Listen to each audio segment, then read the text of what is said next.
here in the Guadalupe neighborhood of Salt Lake City talking to Top Crops to learn about hoop houses and about growing winter hardy plants to push the season as far as you can. So tell us about the general idea behind hoop houses. It's really just preserving and protecting what's already growing. A lot of the stuff in the field with low tunnels, it's been growing since September or something. Now that the frost have kicked in, you cover it up and it'll stay good under there for whenever, until you want to pick it. So not just cold weather, but short day length affects everything as well. So when sunlight gets to like 10 hours a day, which is November 10th for our area, nothing really gets bigger. So we try to get everything sized up by that time, November 10th or so. Can we go over and talk about the low tunnels a little bit? Sure, yeah. Well, tell me about this fabric and the frame that you've got. Sure, so this is called frost fabric. Pretty affordable and comes in different widths and different weights. It's held up with these hoops that are made out of electrical conduit. This is a 10-foot piece cut in half and bent to cover our standard bed. The nice thing about this stuff is it stores up really well. You can just roll it on a spool, or you can just wad it up and put it in a barrel and get it out when you need it. Where did you get these clips from? Are they just from the hardware store? This is a new company that makes a specific clip for the conduit size, but we've used spring clamps or office binder clips. You can get away with sometimes. So most things don't like the fabric resting right on them, because that contact can just freeze easier than suspended over. Looking at these conduits, how do you kind of measure that out? Sure. We use a 30-inch wide bed, and our pass are 10 inches. And so this 5-foot piece of conduit fits really well. It's about maybe 6 inches deep each side, and we just shove them in. Usually you can just get away with just stabbing it right in, and they're pretty strong. 10-foot piece for 2 beds.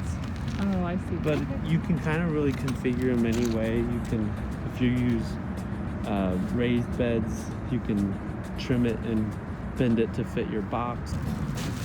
If we notice it's going to get close to freezing, we come out and a few sturdy sandbags on each end will hold it down if it's not going to be too windy. But if you really want to seal it up good and be sure it doesn't blow off, be sure you get it laid down on the ground and then space your weights out. What do you do when snow comes? I mean, if we get like 2 feet of snow, what do you guys do to prepare? That's a good point. These don't hold up to snow as well as plastic does. We'll come out and sturdy it up with an extra strap or rope, where we will stake on the ends and then run it kind of like a ridge pole, wrap it around each hoop, make sure it's tight all the way, stake it on each end, and then if we really want it to, if it's gonna snow, plastic will replace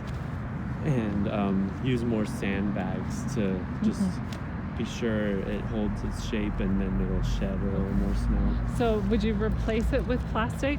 You wouldn't like layer plastic over? You could actually for a little more warmth, fabric under the plastic, and that's kind of just a kind of like a double layer. Temporary solution, during the bad weather. Yeah. Okay, so I'm curious, the very first time that you did hoop houses, can you remember the biggest lesson you learned from that first attempt? Well, I would say you probably need more sandbags than you think you need.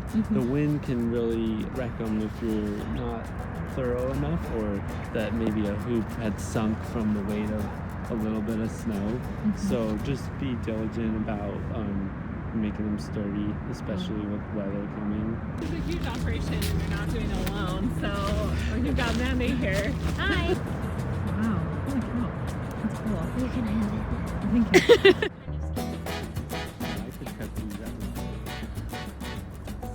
So for a homeowner who's going to do their first low tunnel, what do you recommend in terms of what to grow and why you would want to grow it? Yeah, first things first is growing stuff that you like to eat. A lot of people tell me, like at the end of summer market, like, I don't really eat greens this time of year or salads this time of year, but they actually taste much better. There's no bitterness. They have like a more full flavor, and they're really crispy. They stay in your fridge a lot longer because they're just healthier. Greens are going to be the easiest, like spinach, lettuces, mustard if you like the flavor, carrots, which don't even need to be in the high tunnel. You could have beets in there. It's really about getting things in at the right time and getting things that you're going to be excited to harvest. Right. How do you harvest your greens so that they keep growing throughout the season? You'll get a little bit of regrowth, but it'll take a lot longer. So that's one reason why you need to just plant a lot more. So the plant will regrow if the days are still long enough. You really have to add 3 to 4 weeks to the date to maturity. Normally lettuce is like 50 days, and it might be like 80 days this time of year. I see. Okay. Things don't really get overgrown, so Yeah, that is nice. you plant a bunch and then you just kind of harvest it when you need it. But In the summertime, if you're growing baby greens, they get big really fast. So if we have arugula that needs to be cut, we really only have like 2 days to cut it, and then it's so big that it's not the same product anymore. And in the winter, you don't have to worry about that. You just let it sit and it'll just stay until you're ready for it. It's nice and patient. Yeah, we felt like we gave up a lot of stuff early just so that we could get like more carrots. If you want carrots in the winter time, which is super easy to grow, you have to plant them like that beginning of August. But that's a really long time to have carrots in one spot. So we were just like, let's get everything in the ground that we can, because you really only have one chance. Right. Once those days are too short, you can't really do anything else. Right. Yeah. Right. I heard you saying earlier the kale really loves the frost. Or? Yeah. Yeah. It kind of sweetens it up a little bit, which is Right. true of like carrots and things in the winter time too. Were you saying the same thing about spinach? Is spinach also? Spinach is like mosh. It can be snowed on, and then you just kind of brush the snow off and it's fine. Cool. All right. Thanks for letting us come out here Yeah, and thank you. learn a little bit about having fresh produce throughout the winter. It's really awesome. Hopefully we'll have a mild fall. There's only been a couple frosts so far, and then just hope for the best. You know? Yeah.